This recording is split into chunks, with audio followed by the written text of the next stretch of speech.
Here we go. Okay. Right. Okay, that's us recording. Yes. So as people come in, we might remind people throughout the day, throughout the evening to just mute the mics. But we'll see how we get on. Most people are getting used to it by now, so that's all really good. We have Orla who's monitoring the question or the chat box here. So if you do have any questions that come up, please don't parp up on your microphone or video, but please make sure you put your questions into the chat box there so that we can see your questions. Orla will be monitoring that throughout the meeting. If your question is appropriate to be asked during the meeting to interrupt, then Orla will let us know. But otherwise, we will come back to the questions at the end of the evening anyway, just so that we can, or the end of the session, so that we can make sure we cover as many of your questions as possible. But please do feel free to put your questions into the chat box there. So that's really good. Okay, so to introduce the evening then, tonight's theme is recruiting remotely for technology roles. That could have gone terribly a lot worse than it did. I'm not even going to say it. Recruiting remotely for technology roles. Oh, this is a terrible start. So yeah, we're very lucky to be joined by Tom, Tony, and Nicola here today from Norton LifeLock, IT Alliance, and Aon. Really lucky to have you guys along. So thank you very much for joining us. And we're going to be finding out a lot about this area of the market. Obviously, you know, these are tech talks, so we're talking about this market, and the recruitment piece has changed quite drastically in the last sort of 6 months for a lot of people, for a lot of companies all over. So we're going to discuss that tonight. But first, what I'd like to do is just hand over to you guys to introduce yourselves, tell us a little bit about who you are, what you do for your companies, what your companies do, the things you're facing at the moment, and just so we've got a little bit of an idea about you. Tom, I've got you on the top of my screen and where I'm pinned, so I'll start with you. Can you tell us a little bit about yourself? Thank you. No problem at all. You can hear me okay, Dale, yeah? I can indeed. Thank you. Yes. Excellent. So hi everyone. Good evening. I'm Tom Moxon. I work for the IT Alliance Group. My role with the organisation is I'm the resourcing services manager. So I'm effectively responsible for all of the internal, I suppose, hiring that we do in the organisation, but also we, as part of our organisation, offer services to effectively recruit IT professionals for our clients that help them deliver their own projects. You know, and that might be certain just key individuals, or it could be a full team of outsourced IT professionals. So just a little bit about who the IT Alliance Group are. Okay, so we were established back in 1997. So in business now, just a little over 23 years. Okay, we're Irish Indigenous organisation. We would have presence internationally across Ireland and a lot of. So, you know, in the our HQ is here in Dublin, out in Park West Business Park, and we'd also then have office operations in Sheffield in the UK, as well as sort of hubs around London and also Belfast up in Northern Ireland. So what we do is we effectively help organizations, okay, digitally transform, help them manage them through that journey, and we govern that journey and support them, you know, during and throughout and after, you know, they've reached that destination. So we have a number of distinct practices in the organization that would facilitate exactly that, okay, and they are at a high level. We have our consulting business, okay, we have our project management practice and operations, we have our managed service business, okay, and then we have our digital transformation and business services, and we have our resourcing services practice that I'm responsible for. So the consulting business, just at a high level, what they would be, I suppose, ultimately doing day to day on that digital transformation journey that we support customers with, there would be a number of subject matter experts in the consultancy practice who, I suppose, are the ones that are, you know, involved in that digital transformation effort, and they would be, you know, dealing with a lot of senior, you know, I suppose, stakeholders within our customers, from sort of CEOs to CIOs, and helping them, you know, navigate throughout that. The project management practice, I suppose, deliver everything from full project management outsource services, okay, as well as delivering a lot of fixed price project work for organizations. Just to kind of give you an idea of scale, so since our inception back in '97, at this point we would have delivered well over 500,000 man hours of project management services across key programs and projects. Okay. And then, as I was saying earlier, I suppose that our managed service business is really the part of the organization that is, a lot of customers would utilize for whether it's Windows 10 rollouts, and we've got a number of those projects on the go at the moment. We would also have a 24/7 service operations center, okay, that a lot of organizations would use as their sort of technical support services, level 1 through to level 3 technical support and escalation. And then the resourcing services practice, as I was saying, that I'm responsible for, we use that part of our organization to help us scale very quickly around some of those services when we need to. And we would also, as I was pointing out, help organizations deliver their own projects. And if they've got gaps in their sort of IT organization, that we would, effectively provide them either one of our employees within a certain practice area to help them deliver a project, or I have a very experienced team of IT recruiters that work for me as well, that have a combined sort of experience, years under their belt of nearly probably 100 years across the team. And, they would go to market to help complement, those services as well. We're very standards driven as an organization as well. Okay, so we would be heavily affiliated with the Project Management Institute on the project management side.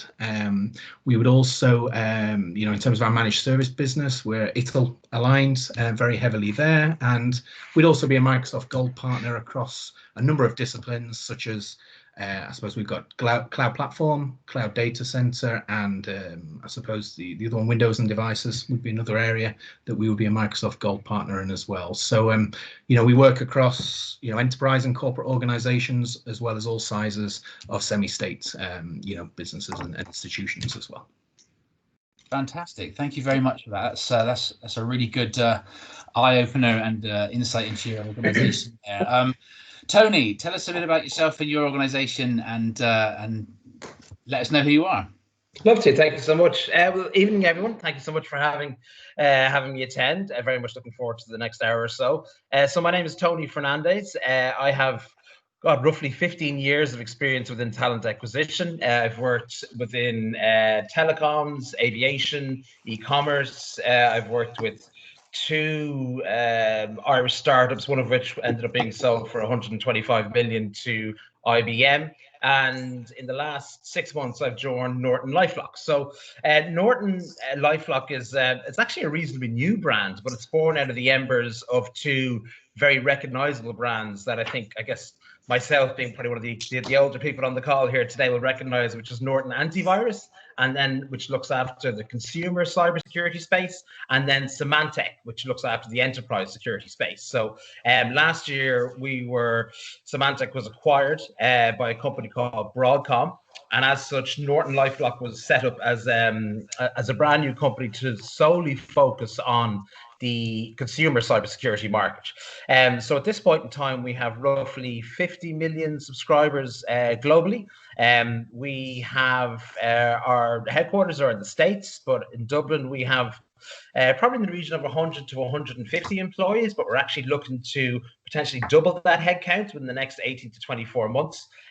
We're heavily invested within R&D. We have to be. We're a cybersecurity company, so we have to be weeks and months ahead of our competitors, and months and years ahead of all of our clients. So we look for the best of the best, to be perfectly honest with you. And for us, that doesn't just mean the smartest people in the room. It means the people who are strong communicators, who are able to bring people along for the journey, but who really love, and this comes out in our interview process as well, who love solving complex problems, who are very passionate about what they do, and are very much looking to take on, the next generation of challenges that are facing us as we enter an almost exclusively digital age. As I said, we have just finished a major round of hiring globally. Our engineering hub is in Chennai in India, Culver City in America, and in Dublin in Ireland. But I would expect us to have in the region of 80 to 100 new jobs coming live in the next 9 months. And what we're actually looking at now is changing the focus of a lot of our jobs. So we found that it's just quite difficult getting experienced staff. And what we're doing now is we're actually opening up a lot of intern positions. So a lot of these roles, these intern roles, are predominantly based in the States and in Chennai. We will have more in Dublin coming down the line. We are primarily a cloud company, so AWS is an absolutely critical skill set for us. Python as well, Terraform, but we can discuss that at further length. And yeah, I guess that's the kind of the helicopter view of our business. And looking forward to answer any questions as I can. Perfect. Thank you very much, Tony. That's great. Cheers. Nicola, good to have you on board. You wear many hats, Nicola, but today you're here on behalf of Aon. Tell us a bit about yourself. Yeah, and pleasure to be here, Dale, between peers, actually, because as you said correctly, as one of the many hats, I'm also in my spare time a student in the NCI completing the course in data analytics. But on the main, most of the time I work as a consultant in Aon. So probably most of you will know Aon as the sponsor of Manchester United. But in 2 minutes, I would like to tell you that we are actually much more than that. So Aon is a global service, professional service company, and we have about 50,000 colleagues in the world, and we provide client solution in 4 main areas, which are risk, retirement, health, and talent. And I think that the characteristics that set us apart from other professional service companies is that we are all really data-driven. In fact, here in Dublin, we have our Aon Innovation and Data Center, where all our data analysts and data scientists work to make sure that the expertise that we bring to clients is always driven by the best of the data that we have available. To tell you a bit more about myself, I actually work in the talent business unit of the business. So actually today I am here as an organizational psychology consultant, which is actually the job that I do mostly in my time. And what we do specifically as part of Aon is that we advise our clients in what's the best way to make sure that they bring on board the best possible talent into their firms. We do have a wide range of solutions, but just to give you some figures, we assess about 40 million candidates every year throughout the globe in 40 plus different languages. And obviously, as we have started to be working remotely full time from March, we've got very, very busy because all our clients and new clients reached out saying, okay, what do we do now? How we're going to hire remotely? How do we make sure that we still can bring people in and that they are the right alignment for what we need? So I'll make sure that I maybe share with you some tips during the chat today, and that hopefully will make sure that you thrive also in a virtual environment. Absolutely. Well, thank you very much. And for those of you that just joined us, I'm sure you're all very impressed already for the wealth of information and knowledge that we've got in front of us. And we're really lucky to have you guys here. Most of our students, if not all of our students, are looking to get into a new career or further their career, at least from where they already are.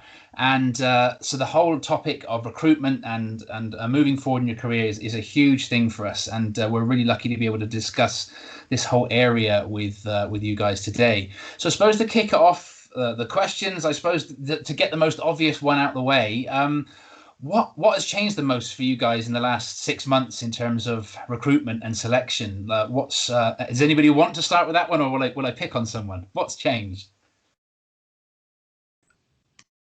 Certainly, Dale, from my perspective, scheduling for sure has become a much bigger challenge than it ever was, right? Most of us are spending a lot of hours a day on Teams calls. Every meeting's via a Teams call. So, trying to find those gaps in the diary where, you can be planning in, whether it's interviews, the next steps, or just trying to get the team together that everybody's available is obviously more challenging than it's been.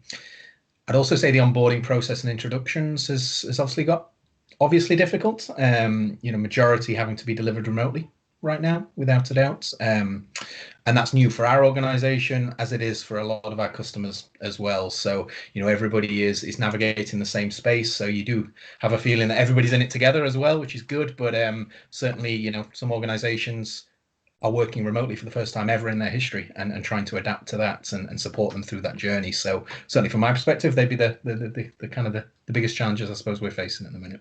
Yeah, and when you talk about scheduling being like a tricky thing, does that mean you're getting increased lead times on interview processes and that sort of thing? Is that the fallout of it? Yeah, I suppose initially to get going. Yeah, absolutely. One thing I would say is once something is in process, I don't know if that's because people are at home and they're not getting tapped on the shoulder as much and distracted, but they typically, once they're tied down, you've got their attention, which is good. So yeah, I suppose initially just getting that organization set up, but there afterwards, actually, it's flowed pretty nicely, which is good. Okay, because one of the questions that our students ask us a lot, or we get a bit of feedback from students, like, I'm in an interview process, but I've not heard for a little bit of time.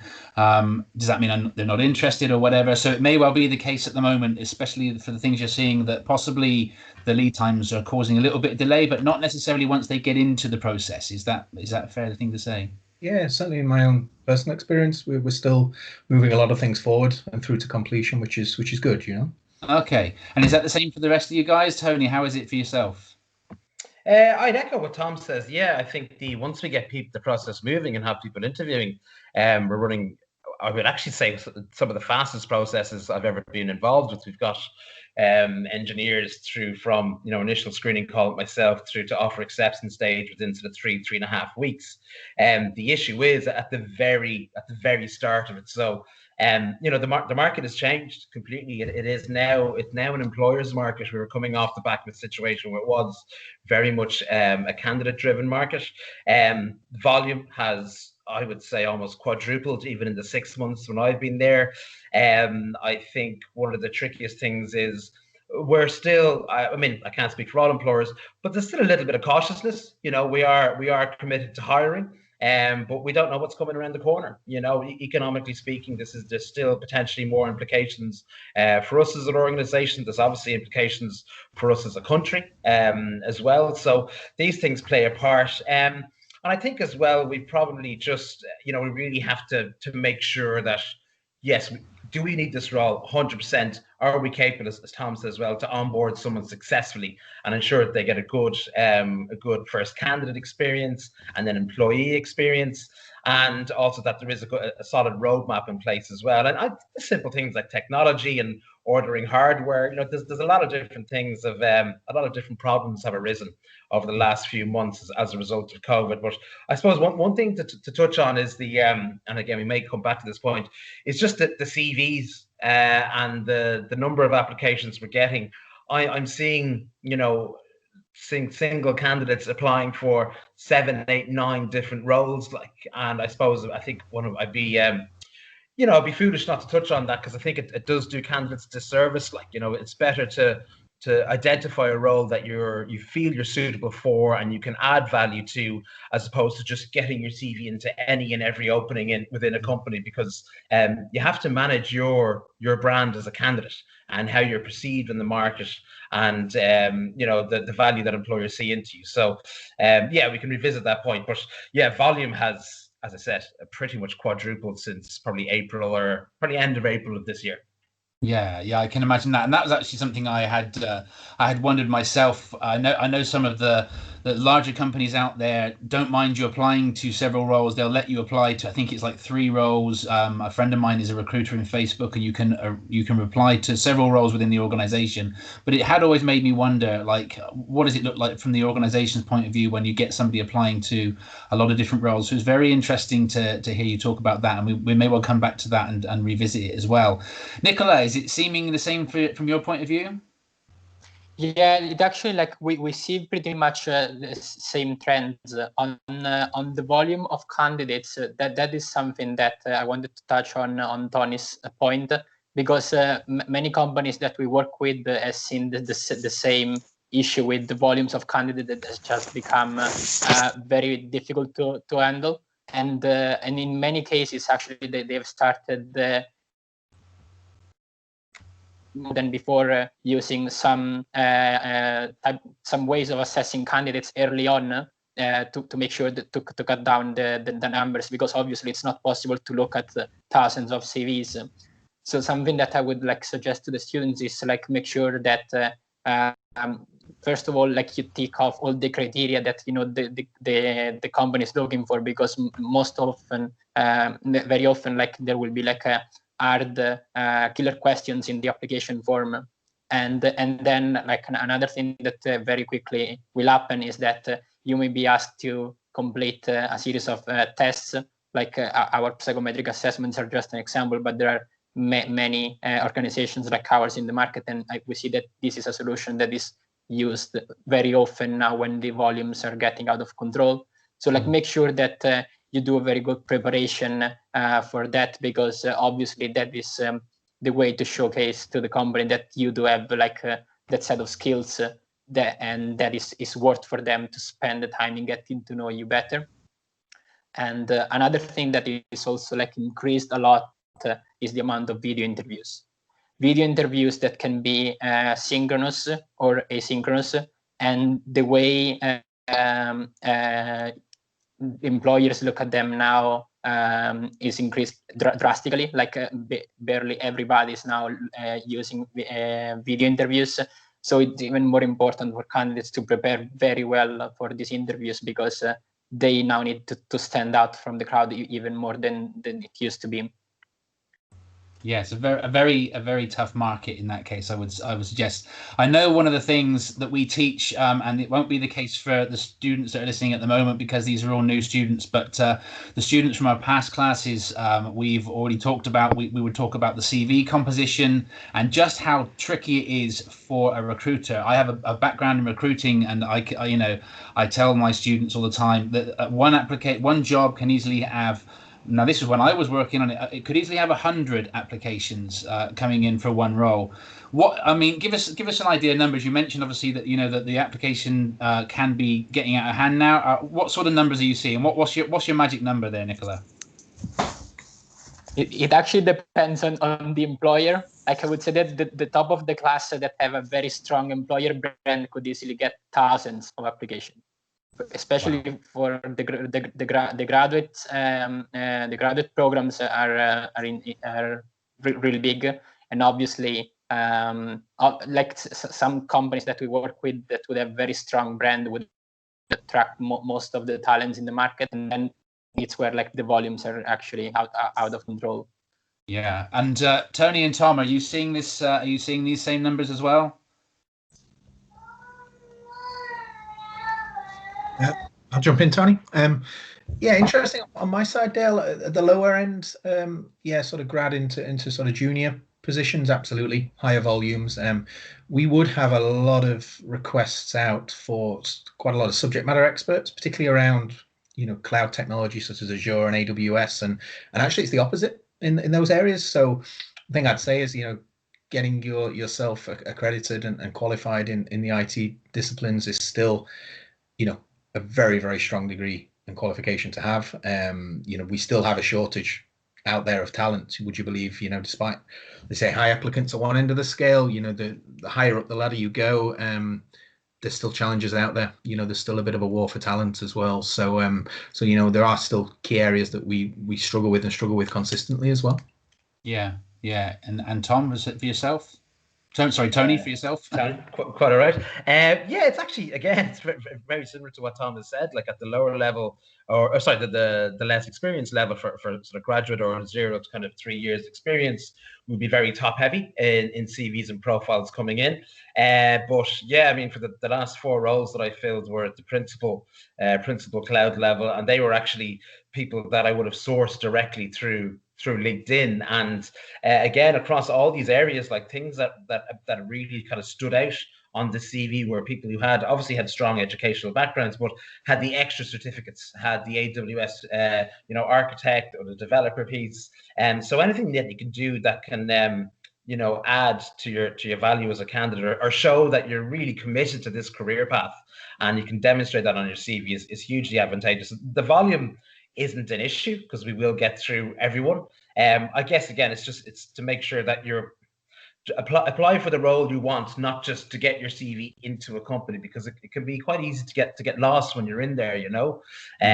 So I think it's very important to manage your brand and just be really aggressively chase the roles that you want and you're suitable for, absolutely. But if you've only 6 months experience or just coming out of completing a master's or what have you, to be applying for development managers, architect roles, like that's not doing you any favors with regards to your outstanding applications. So do narrow your focus and probably, I guess, aim small, miss small might be the best advice there. Yeah, and I see a question here that's come up. Orla's raised a hand. Orla, are you raising your hand about the question? I am, yeah. So just Nessa was asking, like, do you think it's the numbers are to do with actually people being laid off from other IT companies? Would that be a factor as well? Absolutely, 100%. Like there were. I actually, the role I left a company working in the travel sector. We built an e-commerce platform for airlines, and we obviously struggled significantly, as did most of our competitors in that space. And I don't know the exact numbers, but I know of at least 12 people that I would have worked with previously that would have lost or been made redundant. So there is, and with the redundancies, there's some brilliant people out there as well, that have unfortunately lost their job through absolutely no fault of their own, just through I guess economic circumstances. So it's the time of year. Obviously, a lot of people are graduating. There's an impact of COVID as well, and I guess unfortunately, again to Tom's point earlier on, while there are a lot of applicants, I think there potentially is a quality issue. With what because there's still a lot of the roles that we would have been open for some time. They're not all new recs. There's some long-standing roles going back for 9, 12 months that are just quite tricky to fill. So redundancies, the end of year exams as well have certainly played a part in the volume. Yeah.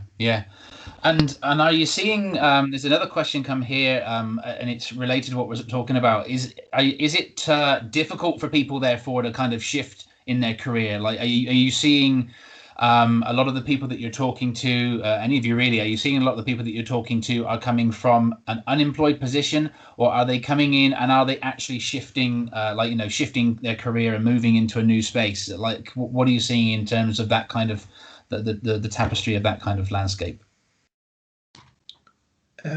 I'll jump in, guys. So certainly from where I sit, we've not seen a huge influx of IT professionals anyway, certainly saying that they've been made redundant or they're laid off. As Tony said, certain industries, of course, have been impacted harder than others, but in general,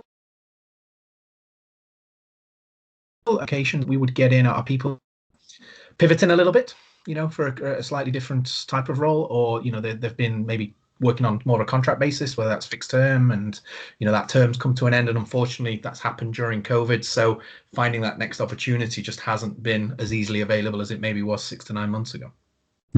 Yeah, and that's I think that's an important thing to kind of bear in mind. It's like the numbers are higher, but the work is still there, and I think that's the important thing to know. Like, it is going to be, regardless of who you are or what your experience is, the number of positions that are available are what they are, but the number of people out there are more. So, I can see why it would be difficult. And your question there, certainly, about people shifting career, we use the word pivot, don't we? We like the word pivot. We don't say career change. We pivot in career. So this is why we do. This is what we do this. So pivoting, can be tricky. Just the numbers of people that are out there, I can imagine, do make it slightly harder. But certainly it's still going on, and people are still being able to move. If that's what you're asking, I think. Okay, perfect. One thing. Go on, Nicola. Just something that I wanted to share, that we have seen a lot across many different clients, and especially in those companies that have been hit the most by the current crisis, is that there has been a sort of a shift between hiring talent externally, more looking internally on where companies can actually fill position internally. And there is actually now a lot of work around workforce planning, where many companies are actually looking for professionals who can actually navigate easily within their companies and move between different jobs. Because I think that like nowadays, like there are a set of skills that are transferable that will make you like a good employee regardless in the kind of department or specific area where you work. And that is like something again that like I think that I've mentioned this like in several talks I've done like with students and I speak with like peers all the time, like the importance of investing on those transferable skills, because nowadays we live in a volatile environment for companies. It's very difficult to plan. So like the more we make sure that as employees we are versatile, the best will be like for us to secure employment in the market. So like again, like I just wanted like to point the attention to I think that like what Tony was saying before, like the technical skills are paramount, but that not to forget about the soft skills and the transferable skills that are very important as well. This is something I'd really like us to focus on, is the skills side of things, both technical and soft, because when a student or a candidate of any kind, not just student, but a candidate of any kind is trying to get across what they're good at. And this is kind of touching on a question that has just come in here as well, so it's good timing, or part of the question. One of the things that we're kind of faced with, the challenge that they're faced with, is how to tell you what they're good at in a way that doesn't make you think they're just going for anything. People can be good at a lot of different things. They might be good at technical side, they might be good at customer facing, they might be good in several different industries, or with a lot of good stuff coming in. And there are skills, whether they're soft skills or technical skills, that can run through all of those areas. How do you what do you look for when you're looking for your roles? Do you look for somebody that has a broad set of skills that you can put in a certain area, or are you looking more specifically for somebody that can do this thing that you're looking for, or is the wider picture a better thing to get a CV that represents that? Like, what's the thoughts on that?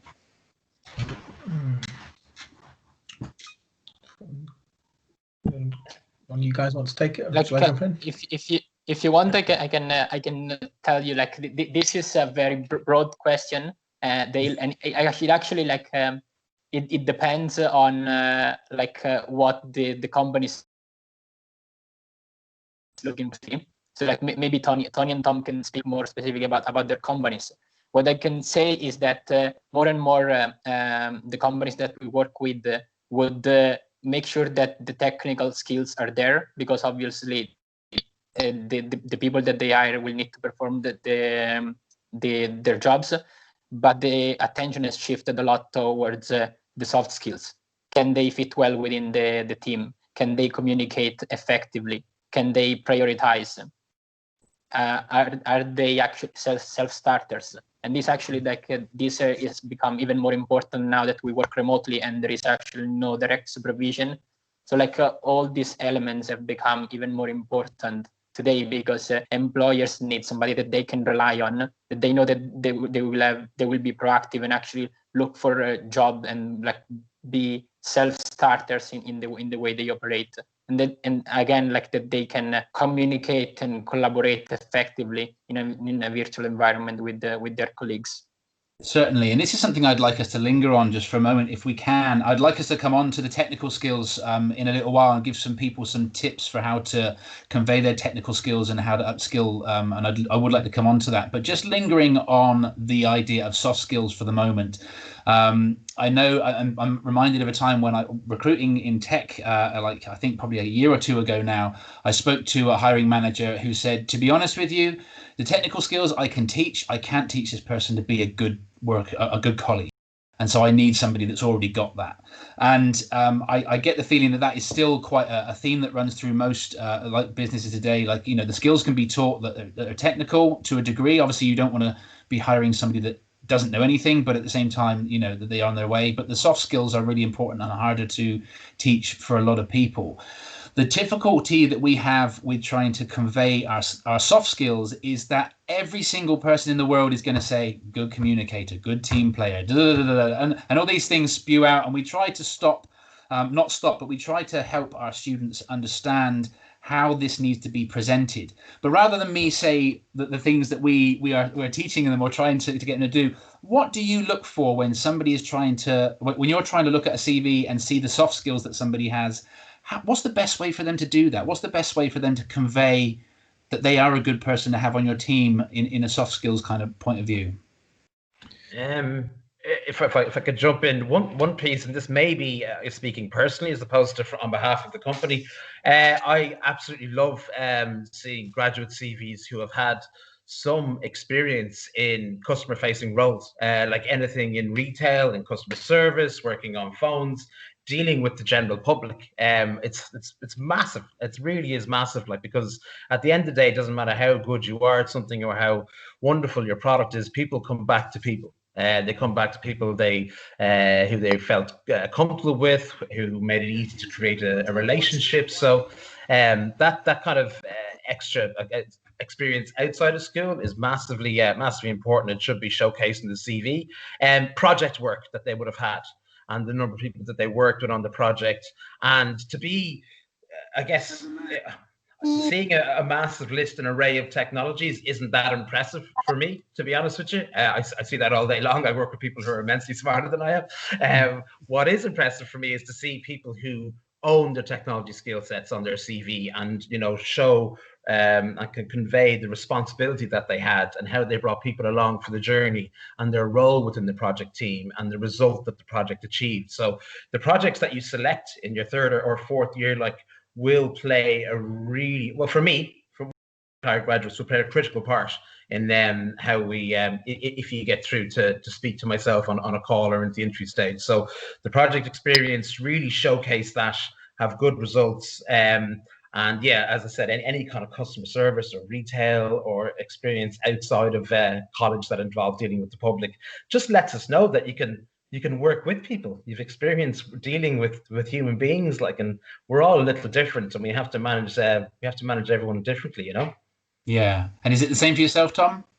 Yeah, I mean, I absolutely agree with everything Tony's saying there. That that project experience, and probably at the minute as well, I would have thought, with everybody having to collaborate remotely, work with teams spread across God knows how many locations. As students, you're having to do that as well, and you maybe take that skill for granted. But if you compare yourself to working on a project for a given module or whatever assignment with your team, and how you all collaborate together to deliver that's powerful stuff. Again, there's old organizations that are having to do that for the first time, and a lot of their workforce don't have that skill set, and they really struggle with it. So there's definitely an advantage to being a graduate today, where bringing that experience to the table that you've been doing for years throughout your studies is going to be really, really powerful. I think we, as Irish and English people, we don't like to shout too loudly sometimes, because we don't want to come across too confident, or, oh God, I don't want them to think I'm too cocky or whatever it might be. But, when it comes to things like that,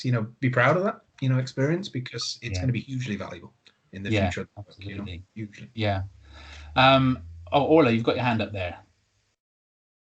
So just I have a hand up there. Just somebody had said there a while ago, what are the main areas or the major points or sections on a CV that an employer would concentrate on when screening CVs for a candidate who has 3 to 4 years experience in a technology role already? So where would you be looking at, in other words? Yes. If I'm understanding that right, Ola, so if they're applying for a position, 3 or 4 years experience, what are the, I suppose, the areas of their profile CV that they might want to focus a bit more on, that employers could be looking for, them to stand out in? Is that exactly. Yeah. Like, when you're screening them or shortlisting them, what are the sections of the CV that you really look for with somebody with 3 to 4 years experience? Yeah. So I think it went back to something Tony was saying earlier, which is only apply for those positions that you feel you've got good experience to bring and offer. Because I suppose if you're applying to something where very quickly you can see from your previous work history you haven't touched on it, and it's an absolutely essential element to perform that position, you're probably going to be discounted very, very quickly. So certainly the customers I work with will be looking for examples of where that most recent and relevant experience is to the role that's being applied for. And that's a really important point, because even people that I see having worked in IT for 20, 30 years, they don't think about that before they apply for the job. They probably have the experience, but it could be absolutely buried, 2 or 3 pages down. And you may be dealing with a manager somewhere that maybe only has 30 seconds a CV because they've got 300 to get through in the next half an hour or whatever it might be. So, really important to focus on the most recent and relevant experience, I would say. And just one sort of point that I see a lot of people still falling down on, and again, this goes at all levels of experience, is applying and saying they've done things on their profile, and they get through the interview process, and as soon as they're asked to articulate examples of where they've previously, delivered a certain type of project that they say they can do, they haven't done it. Again, it's a big area that a lot of people still fall down on. So really make sure that you're prepared, that your profile and your CV back to front, upside down, inside out, because you could be asked anything, and it becomes very obvious very quickly if you haven't done something that you're saying you have done. Tony and Nicola, you're smiling and nodding at the same time. Is this a common pattern? Is this something that we see with interviewees? Are these the shortfalls that are coming up? Yeah, I mean, for me, yes, 100%. I started recruiting far too long ago, but was recruiting for sales roles. And the best, I was always told by my manager that a good salesperson will, when you're interviewing them, they won't have to look at their CV. They'll be able to tell you what their figures were, what their targets were, what their percentage of success was. It'll roll off their tongue, because good salespeople knows their numbers. As a candidate now, you are, I guess, in many respects, selling yourself. And to Tom's point again, if seeing an array of technologies isn't impressive. Seeing someone who has 4 or 5 things on their CV that they feel that they can back up with 3 or 4 years work experience through a college project that they clearly know and can own, that says to me that someone's self-aware. And I'm not technically equipped to do a very deep dive on this, but I can have a surface level discussion. But for all of our roles, you'll speak to an architect within by the second round of interview, and typically the architects, they're lovely people for the most part, but they don't mess around, and they get to the nitty-gritty within 30 seconds. And to be honest with you, what you're also doing is you're putting yourself into a situation where you're going to be under stress, and you're going to setting yourself up for, I guess, for failure with the greatest respect, and that's not good for your confidence either. To not getting an interview is actually, it impacts your impacts you emotionally, as I said, impacts your confidence. And for looking for a job, one of the key things is building up momentum. So, I mean, obviously, you're going to have bad interviews. That's going to happen. Please make peace with that. I've had some shockers throughout my career, just be honest about what you've done, and don't have anything on your CV that you can't speak confidently about. Yeah. Because you are going to be talking to experts, not me, but other experts. Nicola, would you say the same? Yeah, actually, I totally agree with my colleagues on that, and I think that to focus on the CV, but at the end of the day, all it is is a business card that you should use to buy a ticket to get to an interview or an assessment center or whatever.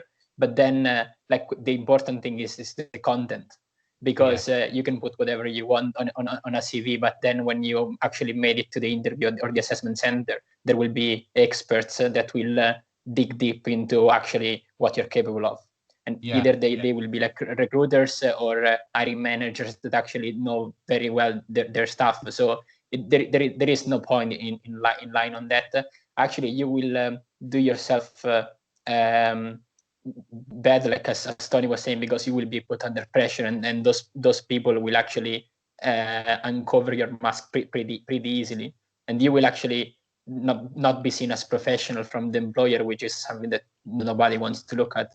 And the employer will be very frustrated, because they've got to spend a lot of resources looking at somebody's CV and bringing him for interviews that actually was just lying about their experience. So it's no good for anybody, really. But on the other end, like I was saying again, really focus on content and be comfortable with what you can talk about.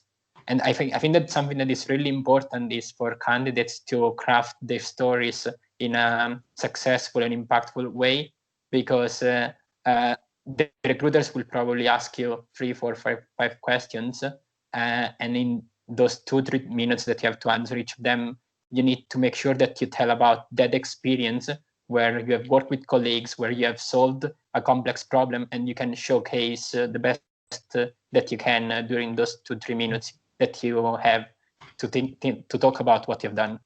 Yeah, absolutely. That's very valuable, and that's thanks for that, guys. That's really useful. I'd like to use a question that's just come in to circle back to something that we were talking about, but we kind of we went off the topic a little bit, and I'd like to come back to that now. A question's come in, just referring to remote working. Is it going to be the option full time? Is it the way forward? Should location be restricted to a candidate?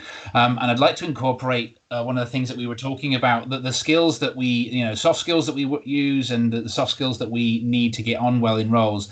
Are we looking for new skill sets now that remote working is a huge thing? Can everybody work from home? Is it the way forward for the future? What's the thinking on this? What skills do we need if we're going to be permanently working from home compared to the skills that you've already been looking for? Yeah. So certainly from my view on that, Dale, would be it is going to change. And I've seen that again with some of the oldest, most institutional and slow organizations that would have had a blanket no working remote policy, and they're fully remote now and coming around to the idea. So I do think we're entering probably and it's very hard to say, right, because every company is different and has a slightly different policy, but I strongly believe if probably most organizations are going to use this as an attraction tool as well, which is they'll actively encourage, I believe, when we do get out of this COVID period, their workforce, or a percentage of their workforce to work from home might be 50% of the time, but they will really offer that. And kind of the business case has been proven, I think, for a lot of companies now, so it shouldn't be absolutely not restrictive in terms of where somebody's based. I think the willingness, though, to be able to come into the office still needs to be there, because there'll always be the advantage of having the team together in person. Seems a long time ago since we were able to do that at this point, but I'm sure we'll get back into the swing of things. And there is no real substitute, right? But yeah, I think as long as somebody's willing to come in when they're needed for critical, meetings, inductions, whatever it might be, I do think organizations will go down that road, and a lot already have, right? We all know the sort of household names that are very, cutting edge in terms of this already. So I suppose in terms of then the second half of that, which is, are we looking for slightly different skills in that new age, if we want to call it that? I think, nothing crazy, but I would certainly believe that the old reliables around being punctual, being organized, being responsive are going to be more important than ever, because you need, if you've been given that, I suppose, that flexibility, you have to make sure that the trust stays there, because I think if it's not, and organizations trial it, they'll bring it back in if they find out they're having issues. And I know there's lots of organizations out there as well that are trialing this, unlimited holiday days, and all sounds great, but again, it's on the basis that you get your work done. You're there when you need to be there, you're responsive, and they can contact you. If not, suddenly that all gets stripped back. So yeah, that's kind of my view on it anyway. Yeah, and Tony and Nicola, what are your thoughts? Yeah, I actually totally agree with Tom, and I think that the working remotely is here for staying. There are loads of surveys that companies are conducting, or even government bodies that are collecting across different companies. Just to quote one, I think that the Executive Institute in Dublin, who collects data from main Irish employers, found out that of the people that they've surveyed, 60 to 75% in case of women will turn down offers where the employers doesn't offer the possibility to work remotely. And I think that only 6% of the people would want to go back to work fully remotely in the office, with 94 actually wanting some sort of flexibility around working remotely. Wow. So I think that indeed we need to get used to this, and while in the future, when we can, there should be the possibility to get in the office and get the good crack of like staying between colleagues. I think that the working remotely is easier to stay, and obviously employers will put a lot of effort in making sure that they're hiring people that can be effective virtual workers. Actually, it's funny that you have asked about the specific skills, because one of the things that we actually started for, it is a competency that has been called virtuability.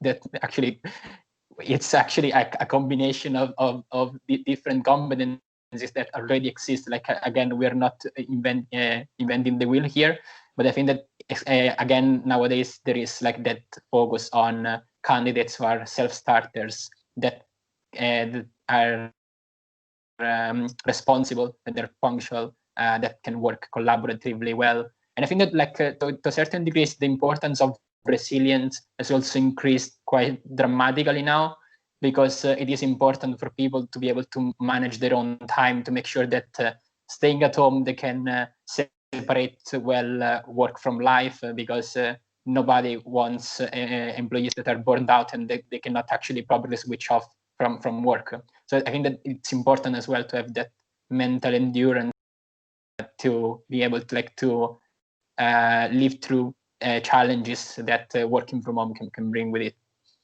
Yeah. Do you think the same thing, Tony? Yeah, for the most part. I mean, it's only 6 months, I suppose, where technology moves at that rate. Humans don't evolve that quickly, so we're. I think it's the same skills, but I would suggest that we're probably we're less likely to take a chance on someone now. Like how we interview people, there has to be a. We all have to be in alignment, all going, yes, I think this person can, is at that, will be 80+% successful in the role once we give them the right tools and training and support. Previously, there's been instances where, we've liked someone and said, maybe that question they fluffed that a little bit, but you know what? They were confident, we like them, we think they'll fit in here. And because we'll have time with them in the office, we can walk over to their computer, we can maybe fit in those gaps with them and make sure that they are actually consistently delivering. So yeah, there's less margin for error now from our side, to be honest. It's time to be on your game from a point of view of lots of people applying for the same job as you, but also people were less willing to take the risk because you'll be you'll be on your own for a lot of work. Yeah, well, we want people to have a good experience, and last thing, as I said, it's not I'd rather not fill a job than have someone start in a role and not work out after 3 months. And that's not just from a selfish perspective, from my stats. Like, when I'm acutely aware, and I know the guys there as well, that when someone is thinking of leaving their position, it has impacts in their home life, their personal life. And like I said, I'd rather have a role unfilled than have put someone in a position that didn't have the best chance for success. Yeah, that's fair enough. Right, we're closing in on home time now. Well, 6 o'clock is looming in 7 minutes. So just want to see if we can get some questions in. Orla, what questions do we have? Yeah, so there was just a question there. Again, it was about the remote thing. Like, somebody was asking the question as to whether they should kind of rule themselves out if they don't live in the area of where the company is working. So if full-time remote work is on offer, do you think that's the way companies are going to go? So it means that candidates can apply for roles all over the place. Yeah, a bit of a real life example on that one. My uncle actually founded a tech startup firm a few years back. He's sort of content stream overlays on live streaming, and his whole development team is spread from the west coast of America to Asia, Thailand, and everything in between. So they've adopted it, and I think you'll find the smaller organizations are quite happy to operate that way. Time will tell. The bigger organizations follow suit. To put Tony's point, it's challenging because you don't want to make a mistake, especially I know people as well that have started new roles over the last 6 months and they still haven't met anybody from their organization. So I suppose if you are planning on applying for a role in the coming weeks and months, be prepared for that, because I'd say that's very peculiar. I can't imagine it myself, but they're almost 6 months into a role now and they've still not met anybody, and it's all been done virtually. So yeah, it's hard to tell exactly what the future brings, but I think certainly changes afoot, definitely. And just another question here. Thanks for that, Tom. They're all rolling in now, of course, towards the end. So Minal is saying that she has 6 years experience of SAP, but is doing a master's in data, or has done a master's in data analytics, but she doesn't have experience in data analytics. So the employer will look at her overall IT experience, or will they look at her as a fresh data analytics role?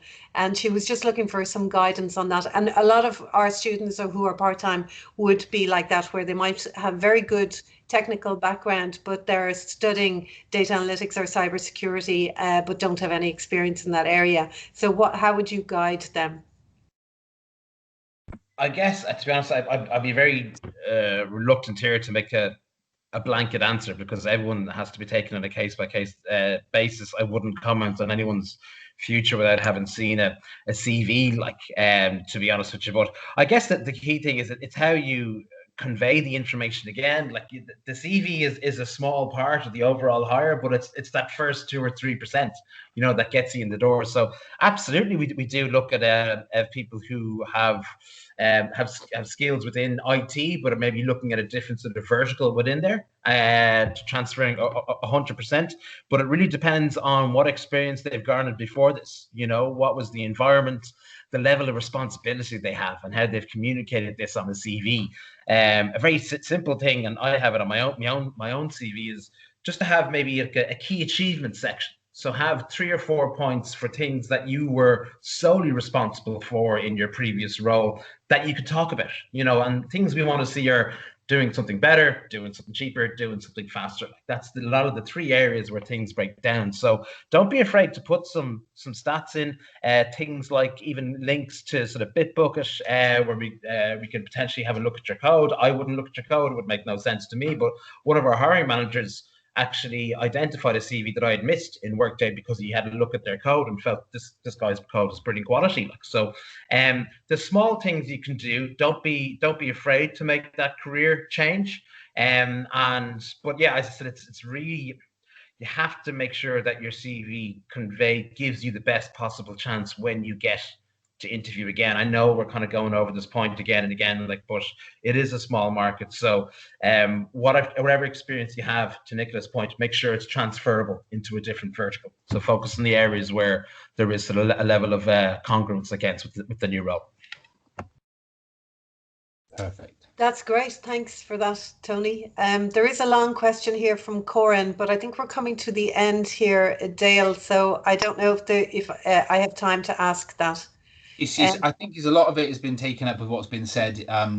It seems to me, I've skimmed through it, but I think it's more along the lines of how do you approach a company with a lot of different experience or a lot of previous experience. But we'll have a look at that as well and see if we can come back to it. But yeah, we are coming towards the end now. Like, I appreciate a lot of you have to go off to classes now, and you've got to go off and do your own thing. And certainly, I just. Some of you might want to hang around at the end. It's entirely up to yourselves, but we just wanted to obviously, before any of you go, just to make sure we extend a massive thank you to Tom, Tony and Nicola for giving us their time this evening. It's been absolutely fantastic having you guys here and learning from yourselves, and also to give students an idea of what it's like out there right now, and just kind of the things that they can do to prepare themselves and to give themselves the best possible chance to succeed. So I'll thank you guys now. We're not going to necessarily sign off yet. Tom, Tony and Nicola, if you need to go, you absolutely can. We're not holding you here past 6. But what we'll do is we'll kind of call it an end to it now, just so that guys can go off, and we'll go from there. So for those of you that are able to stay, and Tom and Tony and Nicola, if you're able to just to stay on for a couple of minutes longer, if you don't have to be anywhere, we can maybe look at another question, or maybe anything there. Do you have anything on there, Orla, that we can ask straight away? Can I just throw something in? Sure. Just to interject just before anyone leaves. I think I saw a question pop up just about interacting with recruiters. Just be very careful, as in don't send blind LinkedIn requests to people that you don't know. If you are going to connect with someone on LinkedIn, please just give a short introduction, reference your interests, reference a course you're studying, maybe reference someone that you know in the company. But just blindly sending a LinkedIn connection it's not going to enhance your job application. I like a salutation. I like someone to tell me, hello, how are you? This is why I'm contacting you. Like I said, it's just something very simple, but honestly, it does. I probably have about 80 or 90 unanswered LinkedIn requests in my inbox at this point in time, like just from people who haven't even said hi. So again, just a small thing, but it does add up. Yeah, absolutely. Yeah, so it's that question kind of related to should you be applying to the recruiter or to the company? So that is something that students often ask us, and we say try and go with the company first anyway, but always have a couple of recruiters that you're dealing with who know you and know what your skills are. So I don't know if you would agree with that advice. Yeah, absolutely. I think recruiters out there, if you can focus on one that's specializing in your area, that massively helps.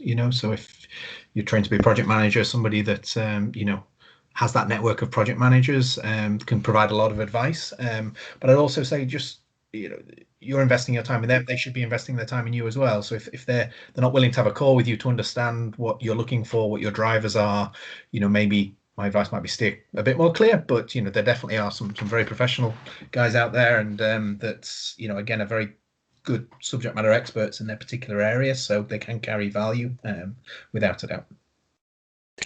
And is it? I know we had said that if you wanted to, if your companies are actually hiring at the moment, if you wanted to put some link or something, we can put it up somewhere. So is that something of interest?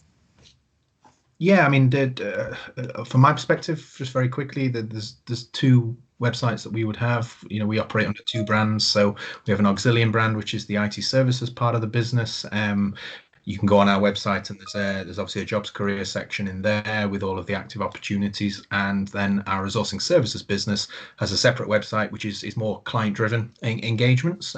So that could be across a multiple number of our customers for specific projects, and again, equally, there will be links to job opportunities there. So I'm happy to send through all, I don't know, the URLs and the links for anybody that wants to have a look. That's fine. Yeah, that's great. We can always post it up on our LinkedIn or somewhere else. Yeah, I see Nicola from Aon has put up a link there, so that's great. You're on the ball there, Nicola. Yeah, no, actually, it was funny, Orla, because while you were speaking, my colleague in the recruitment team just texted me, put on this link. So I just copied it from her text messages and pasted it into the chat. Right. Well, we'll that one as well. And Tony, if you had a link that you wanted us to put up, that would be good as well. I see Colin is asking there, what is Tony's surname? So Fernandez. Tony Fernandez is my full name. We will have more opportunities, hopefully, at intern and at graduate level. As I said, we're just kind of in a little bit of a holding pattern at the moment, just where we see what's kind of coming down the line. We're in a lucky position that we filled all of our about 80 or 90 roles ahead of schedule in Q3. So I think, like a lot of companies, we just have to be a little while we're happy that we have people now have to bed in, get up to a certain level, and we have to make sure that they have a good experience before we can look out to the market. So yeah, absolutely, we will have jobs to come, and I'll certainly be in contact with you, Orla, when anything comes down the line. Great, and thanks, Tom, for posting that up as well. So that's great. Yeah, lovely. Is there any other questions in there at the moment, Orla?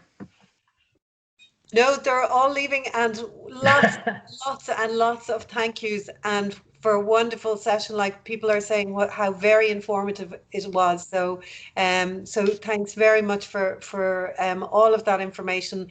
And we could almost do another session. I was just about to say the same thing. We could have gone on for twice as long and still had plenty to talk about. So I'm very, very grateful to you guys for coming on. It's been such a pleasure speaking to you, and we've really benefited from having you here. So thank you again. Thank you so much for joining us. And on behalf of our students, thank you for everything you've taught us today. Absolutely, no problems. Really enjoyed the session. Thanks, guys. No worries. We'll let you go, and we'll say goodbye to everybody else, and we'll end the session here. And I'm going to stop recording now. Best of luck, everyone. Thank you. Okay. Bye. Thank you. Thank you, guys. Bye bye. Great. See you now.